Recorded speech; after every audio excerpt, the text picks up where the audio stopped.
Spacecraft के space centre पहुंचने के बाद जो तस्वीर सामने आई, उसमें सुनीता विलियम्स के चेहरे पर क्रू से मिलने की खुशी साफ दिखाई दे रही है। सुनीता क्रू मेंबर्स से बात करती हुई नजर आ रही हैं और सभी क्रू मेंबर्स आपस में गले मिलते दिख रहे हैं।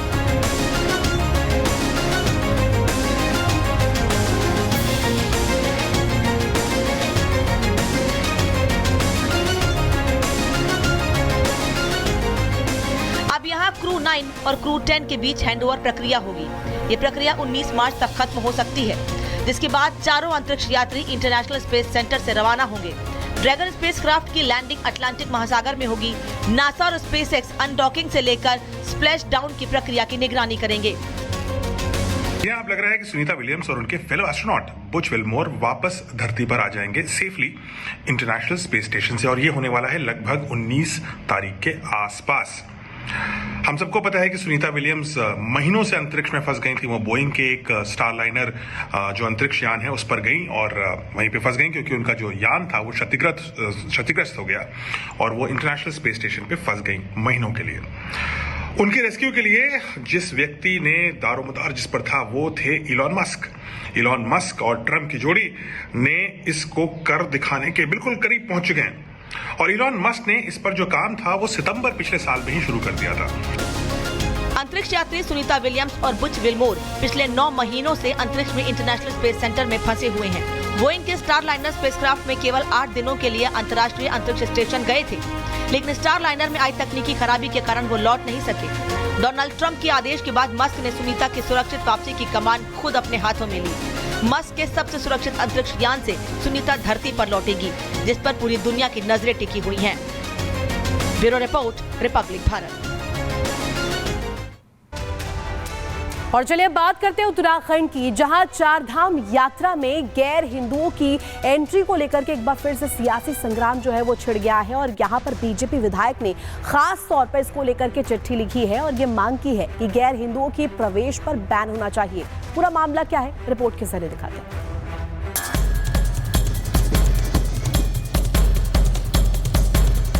चारधाम में भाईजान पर बैन, क्या उत्तराखंड से निकाले जाएंगे मुसलमान? उत्तराखंड में इन दिनों जोरों शोरों से चारधाम यात्रा 2025 की तैयारियां चल रही हैं। केदारनाथ धाम के कपाट 2 मई को खुल रहे हैं। ऐसे में स्थानीय विधायक भी लगातार यात्रा की तैयारियों का लेखा जोखा ले रही हैं। साथ ही केदारनाथ में गैर हिंदुओं पर बैन लगाने की तैयारी चल रही है। ये हम नहीं बल्कि इसकी जानकारी खुद स्थानीय विधायक आशा नोटियाल ने दी है। कुछ गैर हिंदू लोग इस तरह की हरकतें कर रहे हैं, वहाँ पर मीट मांस शराब वगैरह ले जाने का जो काम कर रहे हैं वो धाम को बदनाम करने का काम हो रहा है। तो निश्चित तौर पर मैं भी यही कहूंगी कि उस पे इन चीजों को जांच करके देख करके ऐसे लोगों पे प्रतिबंधित होना चाहिए वहाँ पर। सुना आपने, केदारनाथ विधायक आशा नोटियाल का साफ कहना है कि केदारनाथ धाम को बदनाम करने वाले गैर हिंदुओं के केदारनाथ धाम में प्रवेश पर रोक लगाने की आवश्यकता है। आशा नोटियाल ने कहा कि कुछ गैर हिंदू केदारनाथ धाम को बदनाम करने के लिए वहां पर मांस, मछली और शराब परोसने का काम करते हैं। ऐसे में उन लोगों को चिन्हित करते हुए उन पर प्रतिबंध लगाया जाएगा और यही उनकी कोशिश है। हमारे धाम की केदार बाबा की जो महत्ता है, जिसके लिए लोग दर्शन करने आते हैं भक्ति भाव से, वो भक्ति भाव से लोग दर्शन करके जाएं और ऐसी चीजें वहां पर न हो, ऐसा मेरा भी प्रयास रहेगा। आपको बता दें कि मुख्यमंत्री पुष्कर सिंह धामी ने चारधाम यात्रा की सभी आवश्यक व्यवस्थाएं यात्रा आरंभ होने से पूर्व पूर्ण करने के लिए अधिकारियों को कड़े निर्देश दे दिए हैं। इसके साथ ही उन्होंने ग्रीन चारधाम यात्रा अभियान की शुरुआत करने, हेली टिकटों की कालाबाजारी पर रोक लगाने के लिए एक ठोस कार्य योजना तैयार करने और यात्रा मार्ग पर सड़क, पेयजल, विद्युत और स्वास्थ्य सेवाओं की उचित व्यवस्था सुनिश्चित करने के लिए भी अधिकारियों को निर्देश दिए हैं। क्या सच में केदारनाथ धाम की छवि को धूमिल करने की कोशिश हो रही है? अगर हाँ, तो सच में ऐसे लोगों को केदारनाथ धाम में प्रवेश पर प्रतिबंध लगाने की सख्त आवश्यकता है। Bureau report, Republic Bharat. तो वहीं यूपी के सीएम योगी आदित्यनाथ का नया मॉडल उत्तर प्रदेश में अपराधियों के खिलाफ काम आता हुआ दिखाई दे रहा है। एक बार फिर से उत्तर प्रदेश में ऑपरेशन लंगड़ा यहां चलता हुआ दिखाई दे रहा है, जहां रेप के आरोपी को एनकाउंटर में गिरफ्तार किया गया है। देखिए इस रिपोर्ट की।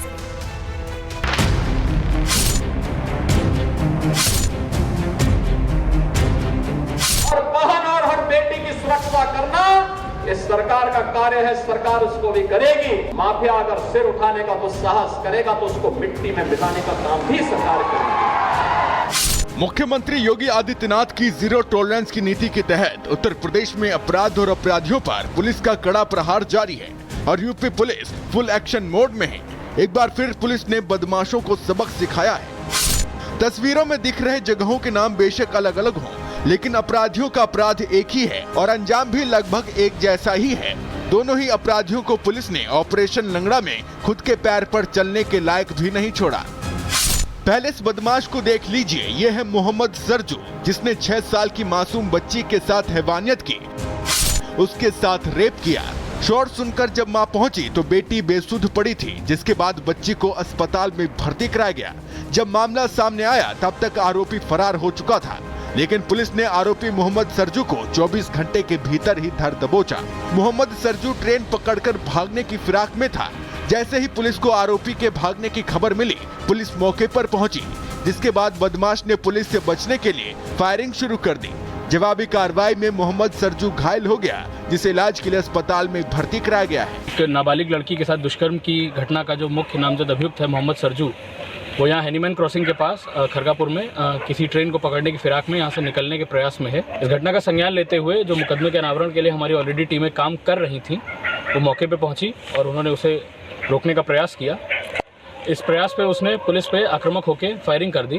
पुलिस द्वारा आत्मरक्षार्थ बचाव करते हुए सिखलाए हुए तरीके से उस पर फायरिंग किया गया, जिससे उसके पैर पे गोली लगी है। पुलिस ने आरोपी के पास से तमंचा कारतूस बरामद किया है। आरोपी को गिरफ्तार कर आगे की कार्रवाई की जा रही है। चंदौली में भी पुलिस का ऑपरेशन लंगड़ा देखने को मिला, जहां 8 साल की बच्ची से रेप करने वाले आरोपी को पुलिस ने एनकाउंटर में गिरफ्तार किया। शुक्रवार की देर रात वारदात को अंजाम देने के बाद से आरोपी फरार था, जिसके बाद गांव के लोगों का गुस्सा फूट पड़ा। वो आरोपी की जल्द गिरफ्तारी की मांग करने लगे, जिसके बाद से ही पुलिस की 4 टीमें आरोपी की तलाश में जुट गयी। जैसे ही बदमाश का सामना पुलिस से हुआ, उसने पुलिस पर बंदूक तान दी और फायरिंग कर दी। पुलिस ने भी जवाबी कार्रवाई की, जिसमें इस बदमाश के पैर में गोली लगी है। फिलहाल इसे इलाज के लिए अस्पताल भेज दिया गया है। पुलिस टीम पर इसने फायरिंग की। आत्मरक्षा पुलिस ने भी फायर किया है, जिससे सुभाष सोनकर के दाहिने पैर में गोली लगी है। आपराधिक इतिहास के संबंध में जानकारी की गई है। इसके विरुद्ध जनपद चंदौली में और आसपास के जनपदों में कुल 10 अभियोग पंजीकृत हैं और ये कोतवाली चंदौली का हिस्ट्री शीटर भी है।